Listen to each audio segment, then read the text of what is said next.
అలా చెప్పండి, అసలు డీడీ ప్రభుత్వాన్ని దించడంలో బీజేపీ ప్రభుత్వం సక్సెస్ అయింది అనుకోవచ్చా? ఇట్లా అంటే అక్కడ ఇంత ముందు కూడా చాలా హిందువుల పైన దాడులు జరిగినాయి. దాడులు జరిగిన తర్వాత కూడా బీజేపీ ప్రభుత్వం ఛాలెంజ్ చేసింది ఇక్కడ గెలుస్తామని. సో ఇప్పుడు ఆ ఛాలెంజ్ లో గెలిచింది అనుకోవచ్చా? 100% గెలిచింది. ఇది బీజేపీ విజయం కంటే ఎక్కువ ప్రజల విజయం, వాళ్ళ అభివృద్ధి విజయం. హిందువులపై దాడికి నిరసనగా ఒక గుణపాఠం నేర్పించిన ఘనత ఇలా బెంగాల్ ప్రజలపై. ఇలా మళ్ళీ దీది వస్తే అది వెస్ట్ బెంగాల్ లెక్క ఉండకపో, బంగ్లాదేశ్ లెక్క ఉంటుండే. విపరీతంగా అడ్డగోలుగా రోహింగ్యాలను తీసుకొచ్చి హిందువులపై ఉసగొల్పి దొంగ ఓట్లు, అడ్డగోలు దాడులు. రేపు హిందువులకి హిందూ దేశంలో రక్షణ లేని పరిస్థితిలో ఉన్న టైంలో ఈ ఎలక్షన్ మమతా బెనర్జీకి హిందూ వ్యతిరేకులకి గట్టి గుణపాఠం అని నేను భావిస్తున్నాను. అంటే ఆ ఓట్లు తొలగించడం వల్ల మీరు గెలిచారని కూడా కొంత ఆరోపణ ఉంది. నిజంగా ఓట్లు తొలగించారా లేకపోతే ఎట్లా? దొంగోట్లు తీసే తప్పేముంది? దొంగోటు తీయాలి కదా. దొంగోటు ఎందుకు ఉండాలి? ఇలా భారతదేశ పౌరుడి ఓట్లు ఉండాలి. భారతదేశం కూడా కాదు వాడు. బంగ్లాదేశానికి ఎందుకు ఉండాలి ఓట్లు? ఇలా తెలంగాణ కూడా దునియా ఓట్లు ఉన్నాయి, రోహింగ్యాల ఓట్లు ఉన్నాయి. ఎంఐఎం పార్టీ సమర్థిస్తుంది, కాంగ్రెస్ పార్టీ సమర్థిస్తుంది. వాళ్ళ ఓట్లు ఏమవసరం? వాళ్ళకి ఏం సంబంధం భారతదేశానికి? ఇక్కడ వాళ్ళు తీసుకొచ్చింది మత విద్వేషాలు రెచ్చగొట్టడానికి తప్పి దొంగ ఓట్లతోటి గెలవాలనే ప్రయత్నం తప్పించి వేరే ప్రయత్నం లేదు. కాంగ్రెస్, ఎంఐఎం, టీఎంసీ లాంటి పార్టీలకు. కొద్దిసేపటి క్రితమే మమతా బెనర్జీ ఒక ట్వీట్ చేయడం జరిగింది. అక్కడ సీసీ కెమెరాలు తొలగించి అక్కడ ఉన్నటువంటి ఓట్లను తారుమారు చేసే ప్రయత్నం బీజేపీ ప్రభుత్వం చేస్తుంది. అక్కడ కావాల్సిన దానికంటే ఎక్కువ సెక్యూరిటీ పెట్టి మా నాయకులు ఇబ్బంది పెడతా ఉన్నారు ఆమె ట్వీట్ చేయడం జరిగింది. ఇప్పుడు మొన్న ఎలక్షన్ లో చూసారు దాడులు, టీఎంసీ నాయకులు చేసారు. ఇలా బీజేపీ పై దాడి ఆల్ చేసారు. నీ స్టేట్ గవర్నమెంట్ ల్యాండ్ ఆర్డర్ నీ కంట్రోల్లోనే ఉండే కదా. ఎక్కడ సీసీ కెమెరాలు పెట్టుకోవాలి నువ్వు పెట్టుకోవచ్చు కదా.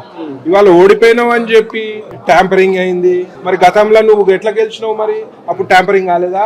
నువ్వు గెలిస్తే ట్యాంపరింగ్, నువ్వు ఓడిపోతే ట్యాంపరింగ్ కాదు. ఇవాళ నీ వక్ర బుద్ధితోటి నీ బెంగాల్ ప్రజల్ని వంచినందుకు వాళ్ళు గుణపాఠం చెప్పారు. ఇలా ఓటింగ్ శాతం ఎంత పెరిగింది?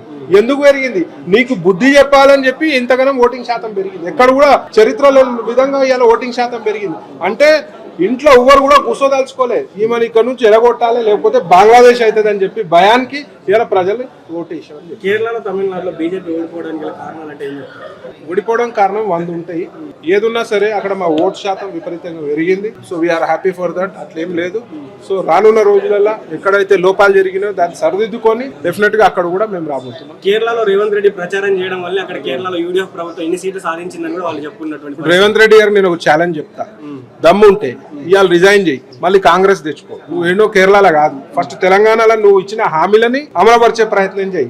తెలంగాణలో అన్ని వర్గాలను మోసం చేసిన చరిత్ర కాంగ్రెస్. కమిషన్లు బంద్ చేసేయండి మీరు. ఫస్ట్ దునియా కమిషన్లు, అన్నిట్లో కమిషన్లే. ఇలా తెలంగాణ రాష్ట్రం అభివృద్ధి అనేది 0.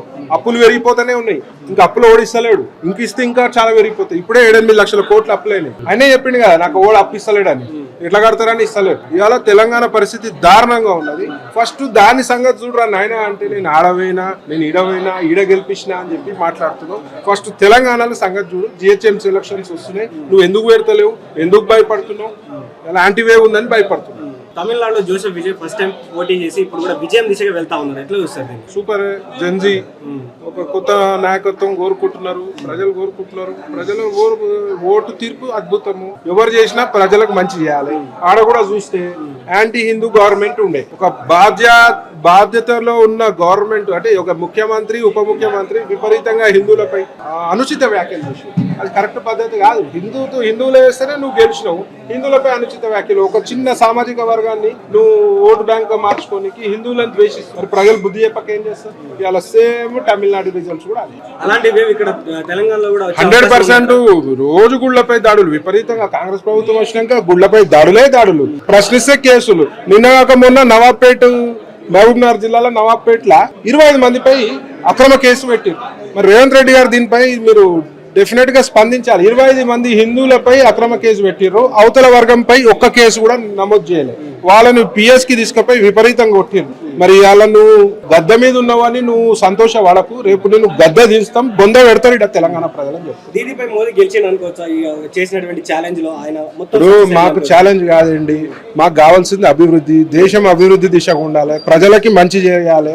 ఇవాళ బెంగాల్ ప్రజలు వాళ్ళు ఓటుతోటి మంచి అవకాశాన్ని, సువర్ణ అవకాశాన్ని చేసి ఎక్కించుకున్నారు. ఇలా బెంగాల్ అభివృద్ధి దిశగా ముందుకు పోతుంది. ఈ రిజల్ట్ తర్వాత తెలంగాణ ప్రజలకు ఏం చెప్పదలుచుకున్నారు బీజేపీ పార్టీ తరఫున? డెఫినెట్ గా తెలంగాణ ప్రజలు కూడా ఇక్కడ అవకాశం ఇవ్వాలి. బీజేపీకి డబుల్ ఇంజన్ సర్కార్ అవసరం.